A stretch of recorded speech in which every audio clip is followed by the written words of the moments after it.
Hey everybody, welcome back. Today what we're going to be doing is we're going to be covering Learning Plan 10. And Learning Plan 10 is fairly brief, and it's really not all that complex because we've covered a lot of these concepts before. Basically what we're going to be looking at today is how muscle tissue contracts in response to a stimulus, which we know is an action potential from a nerve. I mean, that's basically what we're looking at.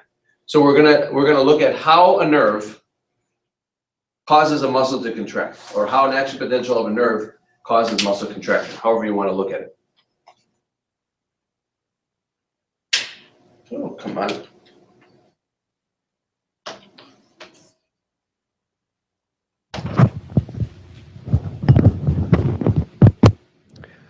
Okay. So a lot of what we're going to be doing today is going to sort of piggyback off of what we started with Learning Plan 9 last time. And we talked about, when we were discussing Learning Plan 9, we were talking about action potentials. We were reviewing the action potential and how an action potential is propagated and causes another action potential. And we just reviewed the physiology of the nervous system. Well, what we're going to do is we're going to explore the physiology now of the muscles. So we're going to do a little bit of review of the anatomy, but we're going to focus primarily on the physiology here of muscles today.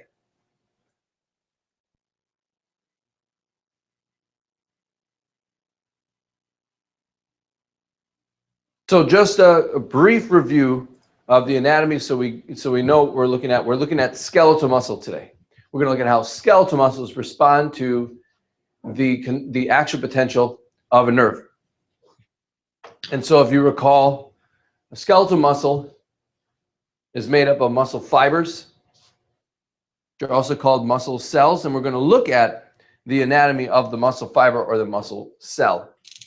Remember that the muscle fiber or cell is surrounded by a connective tissue covering called an endomysium, and when you take all those muscle fibers and pack them together, you're going to surround them in another connective tissue covering called the perimysium, and this is what forms what we call a fascicle. So a fascicle is a bundle of muscle cells, and the muscle itself is made up of a group of fascicles, and the fascicles themselves are collectively surrounded by something called an epimysium,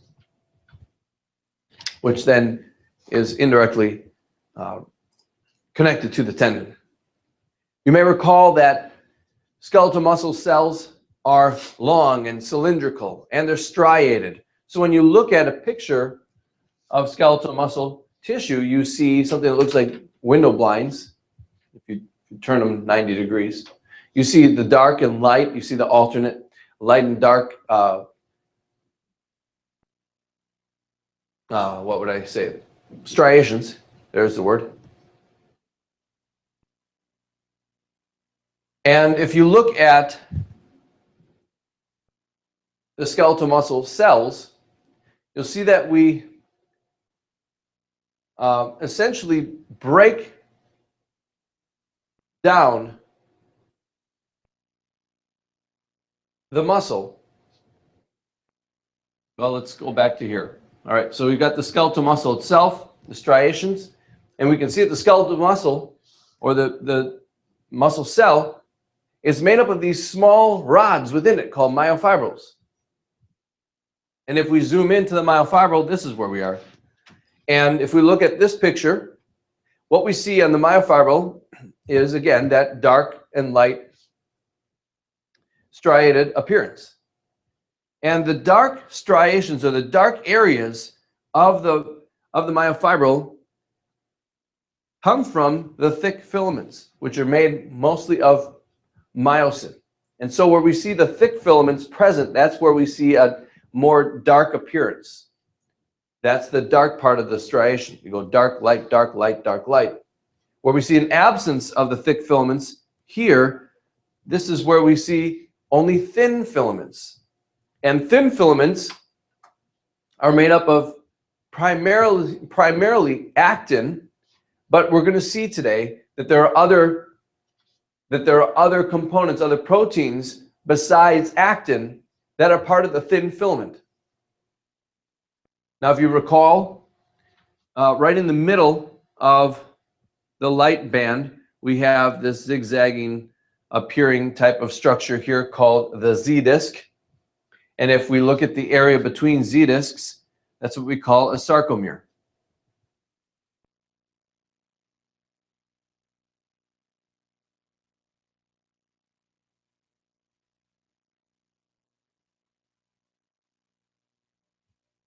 So where we see only dark, where we see the dark filaments, that's called the A band. Where we don't see any thick filaments, that's the I band. Right down the middle of the A band is something called the H zone. And on either side, within that H zone are some lines. Those lines are called M lines. So just a review. Now I want you to focus on this area right here.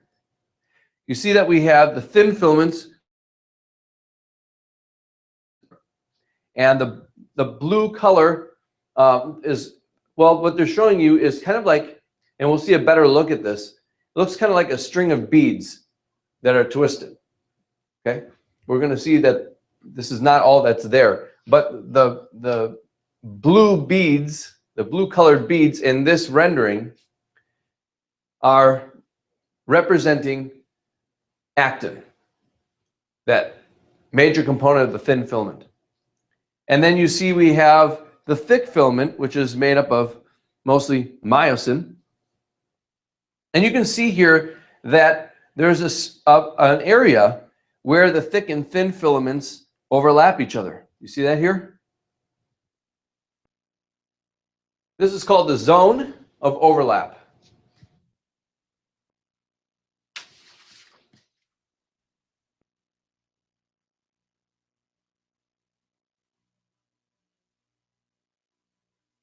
And this is what we're going to focus on today. We're going to look at the zone of overlap and what's happening in that zone of overlap, because it's within that zone of overlap where the muscle contracts or shortens. So here's another view. Now we can see these filaments a little bit better. Again, here's the zone of overlap. You can see the thick and thin filaments overlap each other. You see it here too. Okay? Now let's look at the myosin heads. I should say myosin itself. Myosin is made up of two components. We have a tail. It's like a twisted tail. And then at the end of myosin, we have two heads. Excuse me. Thank you. All right, so when we're looking at the myosin heads, I want you to pay attention to, or notice, that we have two binding sites. We have an actin binding site, and we have an ATP binding site. And these two binding sites are going to be very important when we talk about muscle contraction and what's happening when the muscles contract. And when you put all those myosin molecules together, it looks like this. You see basically a thick rod of all these myosin molecules with the heads sticking out in every which direction. Now, if we come over here and look at the thin filaments, you're going to see those blue beads, but those blue beads have an interesting appearance. You'll see that they actually have like a little divot in them, like someone took and scooped a little bit out of them. And it's in these areas here, that little scooped out area, that little divot, it's where actin can bind with myosin. Remember, we have the actin binding site? Well, the actin binding site is going to fit right in onto that actin subunit. So they're drawn to each other. They want to be together. They want to connect. They want to form a bond, what we call a crosslink. However, there's something preventing that from happening, which is beneficial for us, because if that wasn't prevented from happening, we'd be in muscular contraction all the time.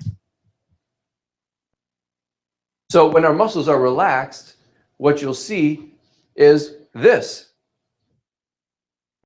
You'll see that there is sort of like this string called tropomyosin, and do you notice that it covers that binding site of actin?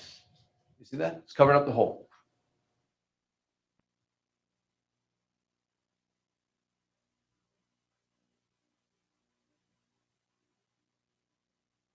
We also see here there's another molecule called troponin. And troponin is attached to the tropomyosin. And so if we can get troponin to change its shape, it will change its shape in a way that slides the tropomyosin away from that actin binding site, thus exposing those binding sites to the myosin. So if we can move the tropomyosin out of the way, now actin and myosin can form a bond. And that's what happens when a muscle contracts. So the key is, in order for a muscle to contract, we need to do something to troponin to change its shape to slide the tropomyosin out of the way. And when we slide the tropomyosin out of the way, now the muscle can contract.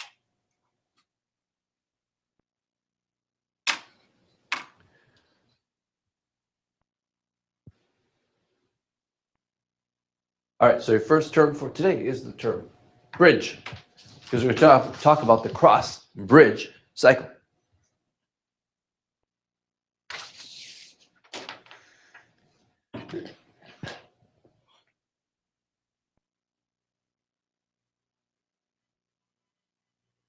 All right, so if we look at electron, I should say skeletal muscle, these myofibrils under an electron microscope, this is what we see.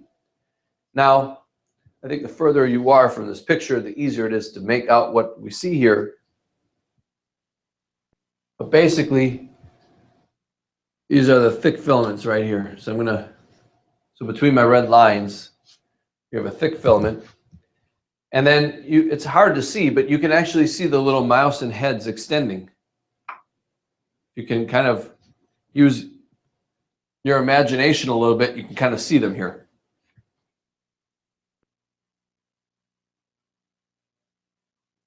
And you can see that it's extending outward toward this, which is the thin filament here.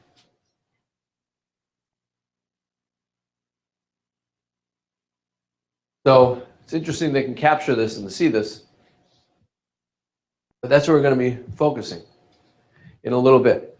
But before we do that, we have to also consider some of the other players that are involved in muscular contraction. Because muscular contraction doesn't happen just with the thick and thin filaments alone. We need some help. And so that brings us to this structure that we see here. You can see that over the myofibril, there's sort of like this mesh or this netting that kind of is draped over and around the cylindrical myofibrils. And what they show as blue in this picture is actually something called the sarcoplasmic reticulum.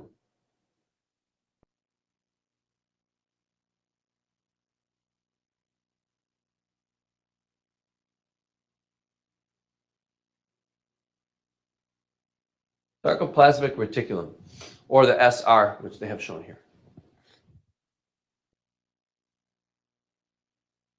Now, when you see the term something reticulum, if you think about the generic cell of the body, there's an organelle called the endoplasmic reticulum, right? So this is a specialized endoplasmic reticulum that is specific to skeletal muscle, or muscle itself, because cardiac muscle would also have this. So we have this endoplasmic reticulum called the sarcoplasmic reticulum. Sarco refers to muscle. So we have the sarcoplasmic reticulum that lies over the top of this muscle. Now this is important because inside the sarcoplasmic reticulum is calcium. So the sarcoplasmic reticulum is actually a calcium storage site. So inside the sarcoplasmic reticulum is calcium. And calcium plays an important role in muscular contraction, which we're going to find out in a little while. So as we move away from the center of the sarcoplasmic reticulum, we get toward the periphery, you can see that we have kind of like a tubular structure here. Not the grayish white structure, but just right next to it. And what we call this is the terminal cistern.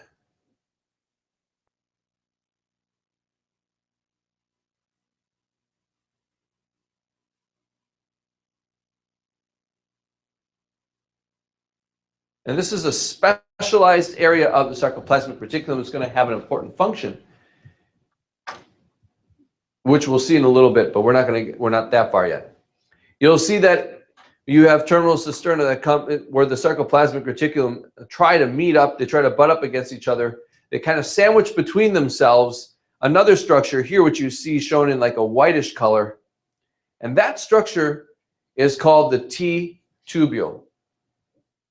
And T stands for transverse.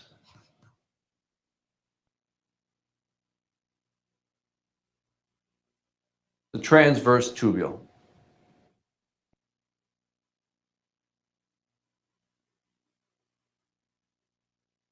All right. So one thing we didn't talk about yet is this structure here called the sarcolemma. Now remember, this is a muscle cell. And cells have membranes that define where one cell begins and where one cell finishes off to separate the cells. So we have a cell membrane. That's what the sarcolemma is. This is the cell membrane of the skeletal muscle. Okay, so we have the cell membrane, the sarcolemma. You notice how sarcolemma wraps around and actually is continuous with the T tubule. And that's because they call the T tubule an invagination of the sarcolemma, which means it's a continuation of it. It is part of, it's one and the same with the cell membrane. And the reason why this is important is because if you take an action potential and you zap the sarcolemma with an action potential, that action potential is going to propagate along the sarcolemma like a wave. That action potential is transferred to that cell membrane of the muscle cell. And so as that action potential propagates along the sarcolemma, it's also going to bring the action potential to the myofibrils. And so we're going to see what's going to happen when the action potential makes its way into the T tubules and when it affects the structures on and around the myofibrils. So muscle contracture is really muscle shortening. And the way that a muscle shortens is by increasing the zone of overlap. And so if you look at this picture up here at the top, here's the Z disc. Here's the other Z disc. You see that? And look at the zone of overlap. Right? So we have a zone of overlap like this. Look down here. Now look at the zone of overlap. It's quite significant. Hard to tell where it actually begins and ends, but here's the zone of overlap. See, look at this zone of overlap compared to this one. See how it's much wider? We've increased the zone of overlap. And look at the Z discs. The Z discs were here and here, and if I follow these straight down, you can see that these Z discs have moved in. They've come together. So we've shortened the muscle. The muscle's in contraction. You see that? So what we want is we want the thin filaments. Let me just get this out of here. What we see is that these thin filaments, like this one right here, it's going to move its way toward the center, toward that M line. See? And that's what they did here. They moved toward, you can see how much they moved here. They're like right up against the M line here, whereas there was a space between the two here. See that? So essentially what's going to happen is the thick filament, the myosin head, is going to walk along the thin filament.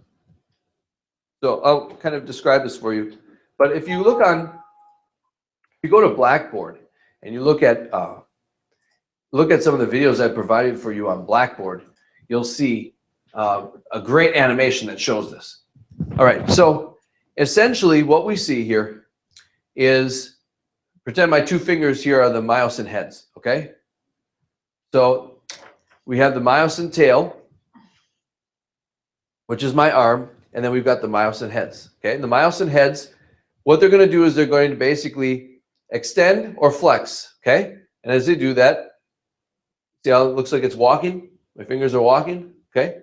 Kind of like the old thing in the phone book, if you remember that, when they used to show the yellow pages and the fingers walking on the yellow pages, whatever. All right, so pretend my other arm is the thin filament, and pretend that right over here is that M line, okay? So you have the thin filament, and this is what the thick filament does. Just goes like this. Boop, boop, boop, boop, boop. It walks. See how my arm is moving? See how my arm is moving toward the midline? Thin filament moves toward the midline. That's what happens. And then when the muscle relaxes, goes back, resets. And then when we engage again, that's what we do. See? So that's how the muscle contracts and relaxes. Contracts and relaxes. See? So that's what's happening. And that's what essentially is happening during a muscle contraction. And like I said, if you watch that video, you'll see that. You'll see that it shows the myosin heads essentially walking on the thin filament. So you can see here on this picture that the thick filaments, as they walk along the thin filaments, they're going to move the thin filament toward the midline, which is going to shorten the muscle. All right, bringing those Z discs closer together. Or another way to look at it, I was going to show you this and I forgot. Or another way to look at it, let's go back here.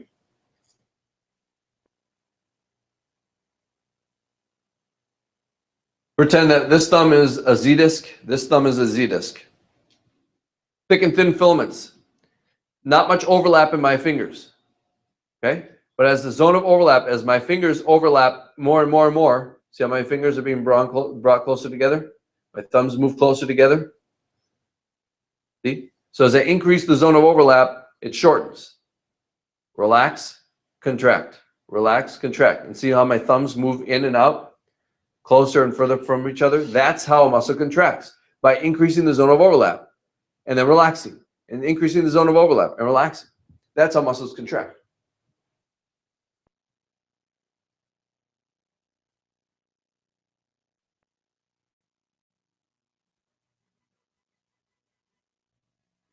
All right, so we're going to talk about all these steps as we go on today. Maybe these won't necessarily be what we talk about right here, right now, but essentially, this top part of this picture here, these cream colored boxes, we've already covered that in Learning Plan 9. The only thing we really didn't talk about is igniting the AP in the sarcolemma, the action potential of the sarcolemma, but we're basically zapping or causing a depolarization because we met threshold within the sarcolemma, all right? So what we're going to focus on here today are these bottom 4 steps. I'm not going to focus on right now because we have some things we have to explain first, but after you're done here today and you're going back and reviewing and looking at this, this is a great picture to come back to because it's going to capture everything that we're talking about today in order. Let's start with what we already know. So we know that the action potential is going to travel down to the end of the motor neuron. That action potential is going to come down to the synaptic end bulbs. And when it does that, remember, it opens up the voltage-gated calcium channels, allows calcium to move into the synaptic end bulb. And when calcium infuses the synaptic end bulb, it causes these synaptic vesicles to release neurotransmitter, in this case, acetylcholine. Acetylcholine is going to bind to the ligand or chemically gated channels here along the sarcolemma of the muscle. And if we get enough neurotransmitter to bind to the receptor, we're going to allow enough sodium to move across the cell membrane of the muscle until we reach threshold, right? And we reach threshold, then boom, action potential. Okay, so that's where we are. Okay, so now we're going to talk about what happens when the muscle receives the action potential. What happens to the muscle when it gets zapped with that action potential?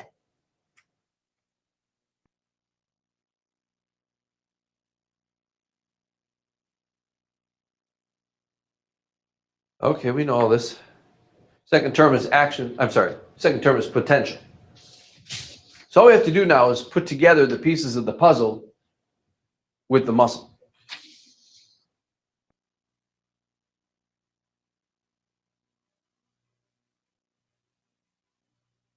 Okay. So what we see, what has happened so far is we've started to propagate an action potential along the sarcolemma. Remember that the sarcolemma is continuous with the T-tubule. Do you notice how, I covered it up here, but I'm going to clear it off. Do you notice how the action potential is making its way down the T-tubule as well? You see that? Now, what was contained within the sarcoplasmic reticulum? What ion? Do you remember? Yeah, calcium right here. Okay? So calcium is going to play a key role. We're going to talk about the role of calcium in just a little bit. You see calcium kind of spewing out here, but we're going to take it little by little here. What they're showing you here is that as the action potential moves down the terminal cisterna, the T-tubule, we have what are called voltage-sensitive tubule proteins, kind of like voltage-gated channels. So when we zap the voltage-sensitive tubule proteins with the action potential, what we see is that it opens up and allows calcium to diffuse out of the terminal cistern.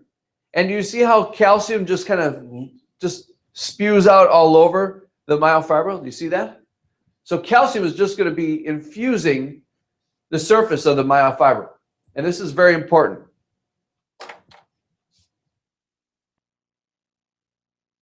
Because we need calcium in order for us to have muscle contraction.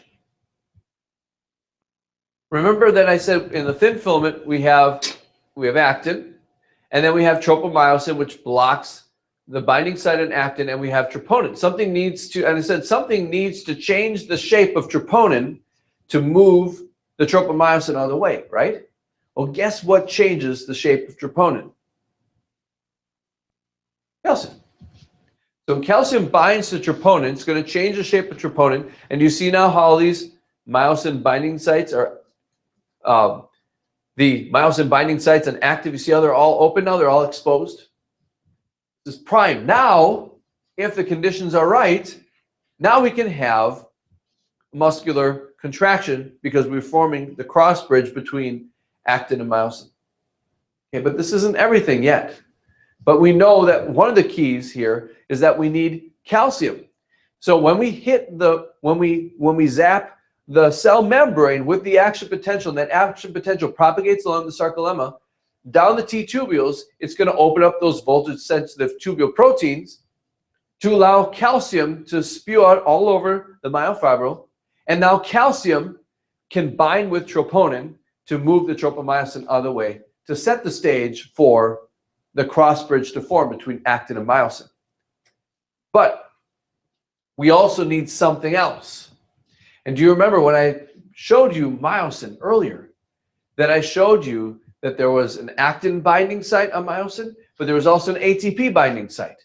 And that is key because ATP is what is going to allow for us to complete the cross bridge cycle, to allow for that myosin to move. The only way that we get movement of the myosin head is through its interaction, its energizing that comes from ATP. So we need ATP to move the myosin heads. Just like you need energy to move the oars when you're sitting in a boat in water. And actually, the cross-bridge cycle is a lot like rowing a boat. Because what you do is you put the oars in the water, you engage, you do a stroke, and then you have to disengage. You have to pull the oars out of the water, and then you have to reorient the oars so that you can engage them in the water again and do another power stroke. And that's what we see happening here during the cross-bridge cycle. So the first thing that has to happen is we need to form a bond between actin and myosin. And going back to learning plan, was it 8, 7? Which one was it that we covered metabolism? Was it 8? Mm-hmm. 8. Yeah, 7 in general AMP. Okay. So in learning plan 8, remember, in order to form a bond, what do we need to do? Break a bond somewhere else, right? Because we need the transfer of energy, right? Okay. So if we go from ATP, which is adenosine triphosphate, to ADP, what did we do? Broke a bond, right? And so the energy that was formed from breaking that bond, we can use that energy somewhere else, right? So what happens here is, if you'll notice, ADP has separated from the phosphate. We broke the bond. See, we had ATP, but now we broke it apart. So now we have the inorganic phosphate that's still loosely correlated with the ADP, but because we broke that bond, we took apart the ATP. Now we have the energy needed to stick the myosin and the actin together. There you go. Okay, so another use of ATP right here. So this is like sticking your oars in the water. Whoosh, we put the oars in the water. Okay, and actually, if you were to take your book and turn it upside down, this kind of would look like oars in the water because you've got the blue actin, so it's kind of like water, you know. So we're putting the oars in the water, and the only way we can get the oars in the water is if we boosh, put them down in there. So we form that bond now.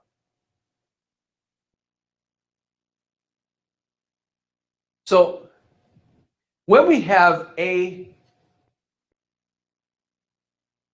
ATP in whatever form, whether it's the ATP itself or the AD, or I shouldn't say that. We have the ADP and the phosphate. When the ATP breaks apart into the ADP and the phosphate, what it does, we're going to see, is it's going to change the shape of the myosin head. It's going to essentially straighten it out. It's going to reorient so we can get ready to form that cross bridge. But once ADP and the phosphate leaves, it disengages from that binding site on myosin. What's going to happen is the myosin head is going to bend. The shape of myosin is going to change. See, this is what I want to impress upon you. When you bind something to something else, it sometimes changes the shape of that molecule. And then when you remove it, it's going to change the shape again. This is what's happening. We're pulling the ADP and the phosphate off, which then changes the shape of the myosin head. It causes it to bend. This is what we call movement. And so look what happens to the thin filament. It moves this way because the myosin head is pushing it that way. See? But now once we, for example, we're in the boat and we've done the stroke, now we can't stroke anymore, right? We're there, we're maxed out. And the only way that we can re-engage is by doing what? Pulling the oars out of the water, right? And going back to where we were. So the only way now that we can get this myosin to do it again is by breaking it off of the actin and bringing it back to basically recock it, re-engage it so it can do the same thing over again, okay? So we have to pull the myosin away off of the actin. And the way that we do that is by forming a bond between ATP and myosin. So when ATP binds to the myosin head, boom, we disengage, we pull off. We change the shape. See, we've changed the shape of the myosin. We pulled it off. Okay? Now, we're going to take ATP and we're going to break ATP down into ADP and that inorganic phosphate. And when we do that, we recock the head. We straighten out that myosin head again. This is called ATP hydrolysis. So because we have a different molecule now attached to myosin, we don't have ATP, now we have ADP and a phosphate, we change the shape of the myosin head. And guess what happens when we pull these off? I'm sorry. At the same time, let's go back. At the same time now, with ADP and the phosphate, we break that bond between them, and that's going to give us the energy we need to stick this together again. Okay? And the whole thing starts again. So we go through that again and again. So here we are. Oh, I don't know what I did. Just zoomed in. Excuse me for a second. Meant to just erase everything. Okay, so let's look at this again because we only have to do this a couple, like one or two more times, and we'll get it. All right, so here we have the ADP and the phosphate again. That allows us to form the cross bridge. Next step.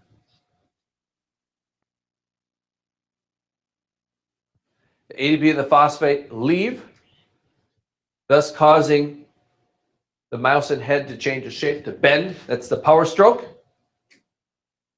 Then ATP re-engages with the myosin head, pulling it away, disengaging it.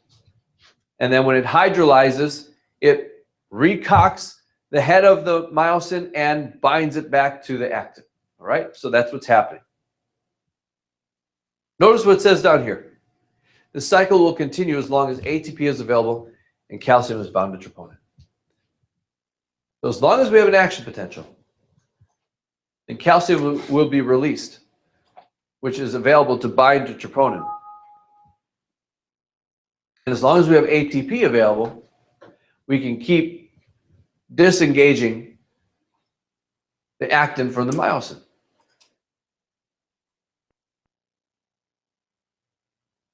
So what we see here is we've got the thin filament here, thick filament, actin and myosin. So we take the ADP and break the ADP down, ATP and the ADP and the phosphate. What we've done is we've reoriented the head and we stuck it onto the thin filament. Then ADP and the phosphate come off, so it bends the myosin head. Okay? Now what comes along to disengage it? What do we need? ATP. Boom, pulls it down, see? And then it hydrolyzes back in ADP and a phosphate, so it does this, and then sticks again. And then power stroke. So that's what it's doing every time. Okay, it just keeps doing it over and over again. And I have videos on I have about 3 or 4 videos on Blackboard that'll show you multiple things, a little bit of the cross-bridge cycle and what we call the excitation contraction coupling, which we'll talk about in just a little bit. So let's take it to a clinical application here. Rigor mortis.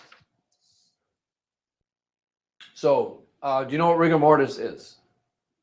You heard of rigor mortis? Stiff after you die. Yeah, you're stiff after you die. Yeah. What happens in rigor mortis is, well, obviously the person is dead. All right, so when a person dies, what happens is the boundaries that once separated environments within the body start to break down and decompose. All right? So when a person dies, does all of their ATP just go away? Or is their ATP still there? It's still there, still present. That's why sometimes when people are dead, take a breath, or they move, right? Or their eyes open. See, they're dead, but their body still moves because there's ATP still available to do certain things. But it's just the heart isn't pumping anymore. The brain isn't really doing anything. Their neurology is shut down. Everything, everything's offline. We're done. So remember, we have calcium inside the sarcoplasmic reticulum. But when we start to die, what happens is our body starts to decompose, even within hours. And so as the body starts to decompose, what happens is those gates that used to keep the calcium inside the sarcoplasmic reticulum, now all of a sudden they start to decompose, and all of a sudden they're gone. They open up. And what does calcium do? Calcium just spews all over the muscle of this dead person. So their muscle starts contracting. They'll start to contract every once in a while. But the reason why they don't stay in contraction is because their body still has ATP, right? So as long as there's ATP present, the contractions are very short-lived because there's always ATP to disengage the myosin off the actin. But what happens when all the ATP gets used up or finally decomposes? Now we have no more ATP. So if you don't have ATP, what is the muscle stuck in? Yeah, stuck in contractures, stuck like this, right? So now the muscle's in contractures. So about 24 hours after a person dies, that's when you'll find them in rigor mortis. So that's how they kind of time death too. If you come upon a person who's dead and they're in rigor mortis, then you can figure they probably died about 24 hours ago. It takes about 24 hours. And then after finally those cross bridges start to decompose themselves, then the body relaxes a little bit more. But the muscles are never as pliable and as soft as they were when they were living. They're always a little bit harder and a little bit more rigid. But that's rigor mortis. That's how rigor mortis works, and that's what rigor mortis does. Also, you think about muscle cramping. Why do you get cramps in muscles? So you get this contracture in the muscle. Okay, well, that means that what is that telling you? That's telling you that the muscle is stuck in contracture, meaning that you have a lack of what? Yeah, lack of ATP. So that localized area where the cramping is taking place, there's insufficient ATP to that area to allow for that muscle to relax. So the muscle is going to go into a spontaneous contraction. So sometimes it happens when you exert yourself, and you're basically maxing out your ATP in that area of the body, causing the contraction. It isn't until your mitochondria can catch up and produce more ATP that those cramps will start going away. So there's just some things to think about. All right. So we only have a few more things left. We just have to tie this all together, and then we're good to go, actually. So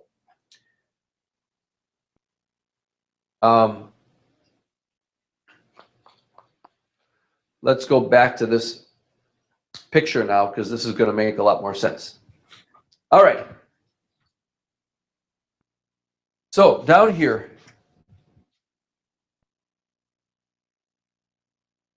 we're going to see the action potential travels along the sarcolemma, dives down into the T tubules. The action potential causes the sarcoplasmic reticulum to release calcium. Calcium is going to bind to troponin, moving the tropomyosin out of the way, right? So now we can start the muscle contraction.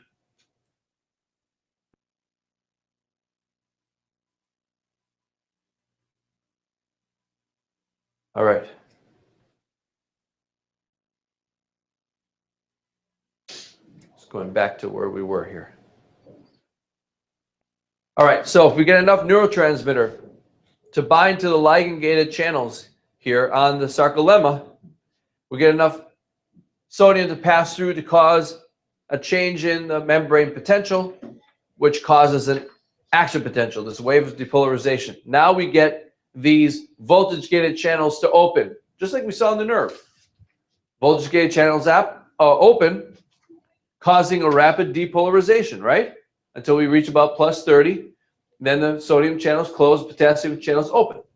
Nothing new, because this is exactly what happened in the nerve, right? And then repolarization. So that action potential will pass along the sarcoplasmic I'm sorry, the sarcolemma, down into the T tubules, causing the voltage-sensitive tubular proteins to release calcium. Calcium spews out all over the myofibril. When it does that, it binds to troponin, moving tropomyosin out of the way, exposing the myosin binding sites on actin. And then we begin the crossbridge cycle. Here's calcium bound to troponin. So we see that the binding sites are open. So we have ADP in the phosphate, which causes the actin and myosin to bind together. ADP in the phosphate leaves, which causes the power stroke, the bending of the myosin. Now ATP comes and binds to myosin, disengaging it from the actin. And then we have the ATP hydrolysis, which then recocks and repositions the actin and myosin so they can bind together again, and the whole thing repeats. As long as you have calcium and ATP. Those are the two things you need for muscle contraction. Calcium and ATP.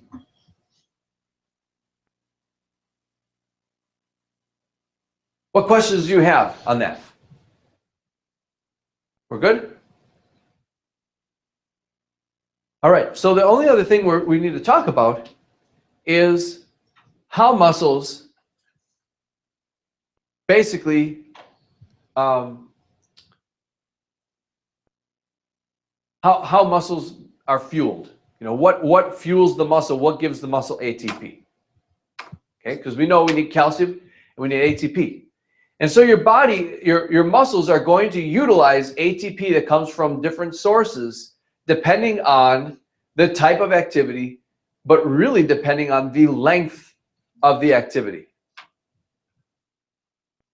So if you look at the bottom of this slide, you'll see that your muscles can get about 15 seconds worth of ATP from what we call direct phosphorylation, using what we call creatine phosphate. So creatine phosphate is basically your muscle's way of hoarding potential energy so that it can get ATP all to itself. So what it does, your muscles will store phosphates by attaching phosphates to creatine. So when you stick a phosphate onto creatine, you get creatine phosphate. Simple enough, right?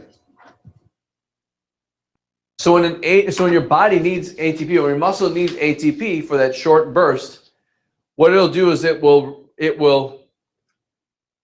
disengage, it'll break the bond between creatine and phosphate. So you go from creatine phosphate to creatine. You'll take that phosphate and stick it onto an ADP to make ATP. See?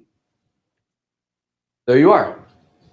So you got about 15 seconds worth of energy just by utilizing the phosphate that is stored in the creatine phosphate.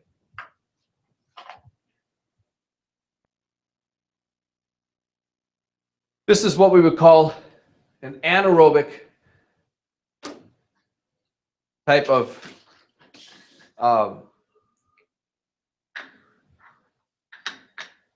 pathway. Boy, lost the term in my mind. Okay, so this is your third term, anaerobic. Make sure you put the E in there. A-N-A-E-R-O-B-I-C.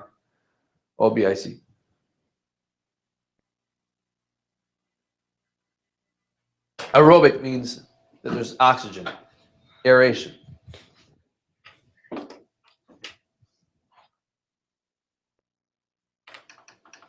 Here's another anaerobic pathway that we can use. So if we need to use our muscles for 30 to 40 seconds, slightly more, what we do is we utilize glycolysis. We take the glucose from the food that we ate, we perform glycolysis, we get 2 ATPs.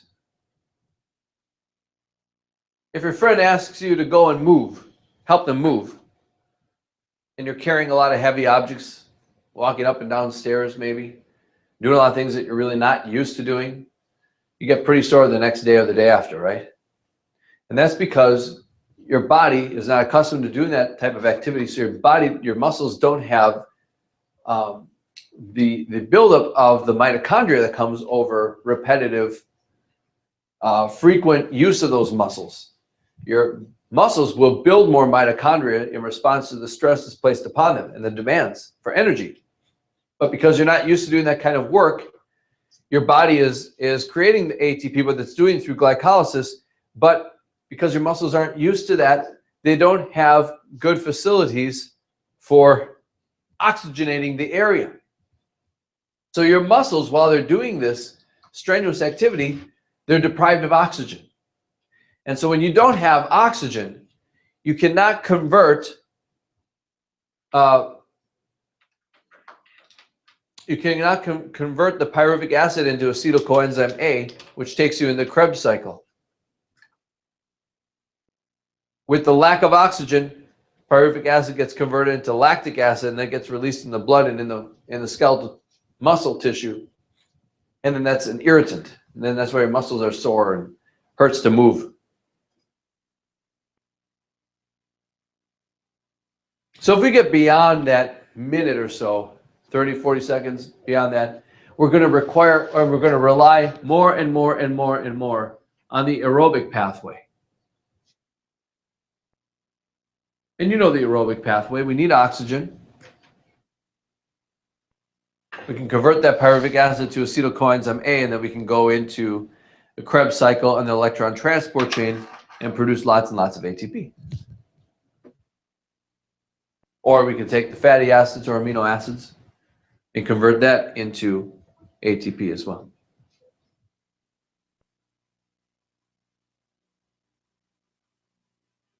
So here we are. So you do have some ATP that's just hanging around the muscle. So for about 6 seconds, you can rely on that. After that 6 seconds, now we need to rely on creatine phosphate.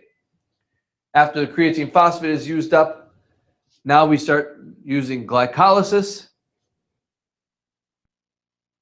And if we're done after about 30 to 40 seconds, then we can replenish these stores. If we extend beyond 30 to 40 seconds, now we rely more and more on the aerobic pathway. And at this point, this is something that will require conditioning to be able to go longer and longer and longer lengths of time. Now, here's the thing. If you stay within this 30 to 40 quick burst of energy, you stay in that anaerobic type of metabolism type of mode, that type of exercise is the type of exercise that's going to grow the muscle in size.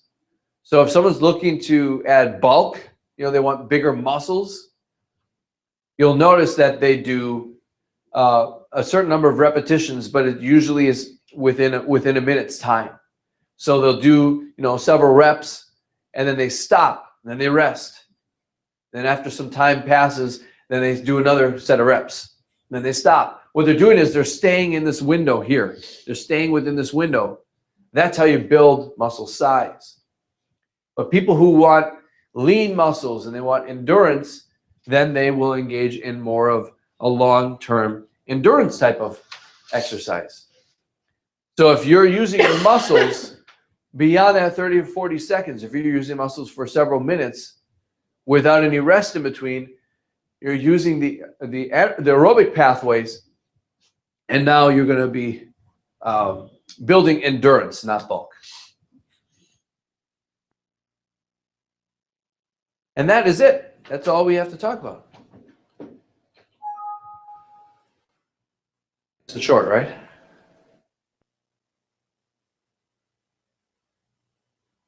All right. So let's just talk through what happens here in the muscles. Let me just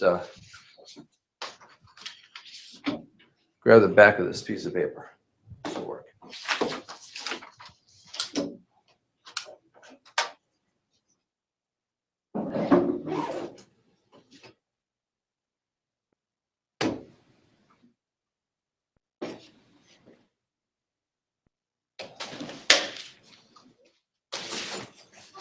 All right.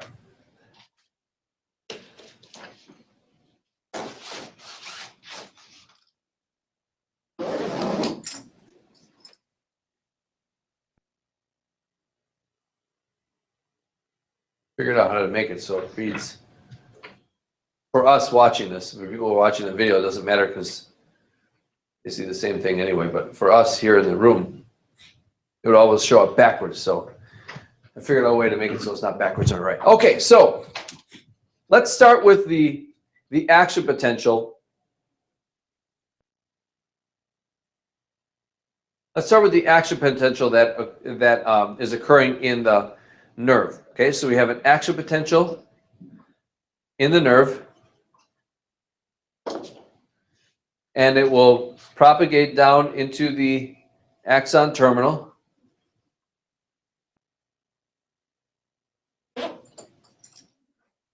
Okay.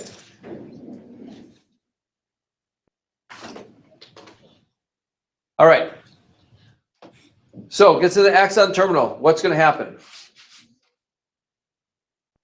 What does the action potential do in the axon terminal?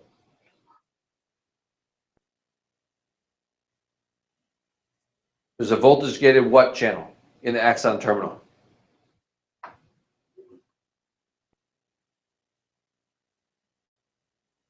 Remember?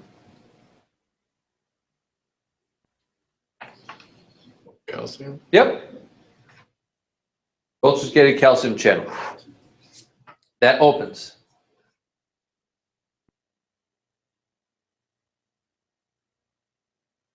Okay? So when that voltage-gated calcium channel opens, what's that going to do? It's going to release something.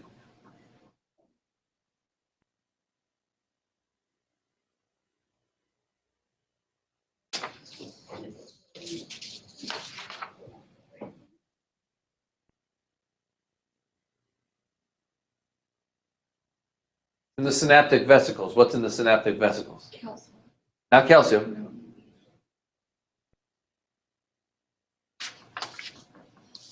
Potassium. This is a neurotransmitter. Yep, which is ACH in this case. Into the synaptic cleft.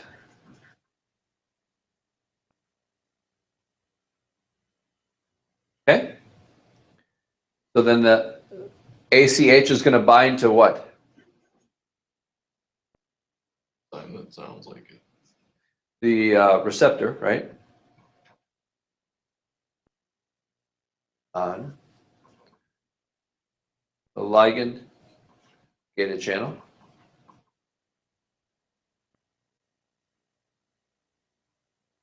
Okay? So it binds to the ligand gated channel. And if we get enough sodium to pass through that channel, it's going to cause a what? A graded potential leads to a what kind of potential? Action. Yep, action potential, which then propagates along the muscle cell membrane, which is called what? Starts with an S. Sarcomere. Close. Sarcolemma. Sarcolemma. Down into the T tubule, right? So then that action potential passes down the T tubule.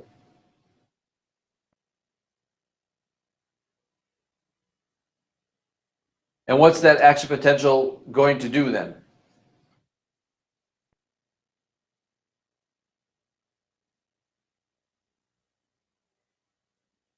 Going to interact with a structure on the myofibril. What's that called? Remember the? Sarcoplasmic. You got it. The sarcoplasmic reticulum.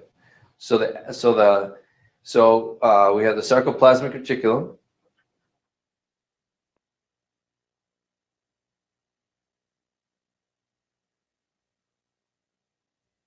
Okay.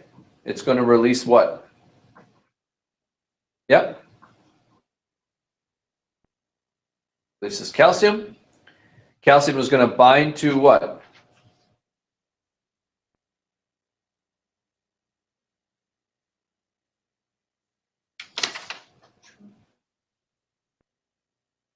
troponin, which moves tropomyosin, which exposes the myosin binding site on actin. Okay? So, what do we see happening in the cross-bridge cycle? We have ADP plus phosphate, right? And that forms the cross-bridge, right?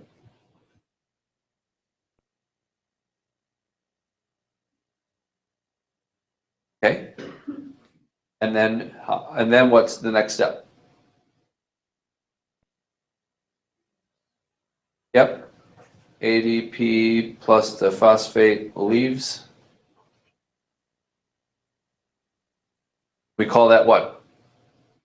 That movement, the bending of the myosin head. What do we call that? You got it. Power stroke.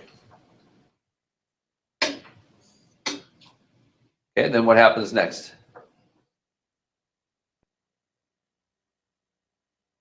ATP come. Yep, ATP binds to myosin head, disengages, right?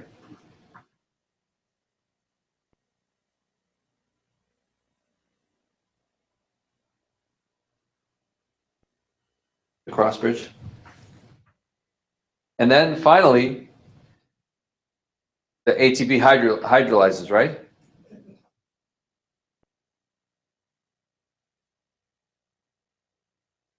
And that's the cocking of myosin head.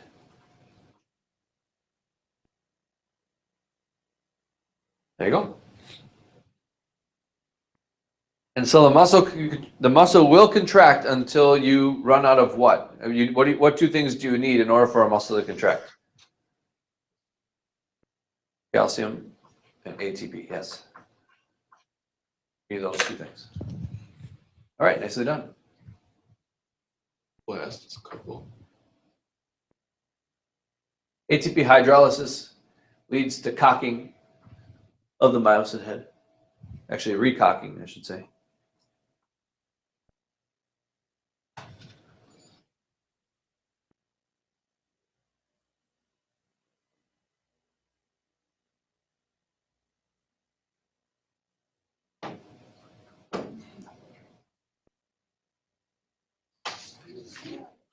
The CB mean after the myosin actin? The CB means cross bridge.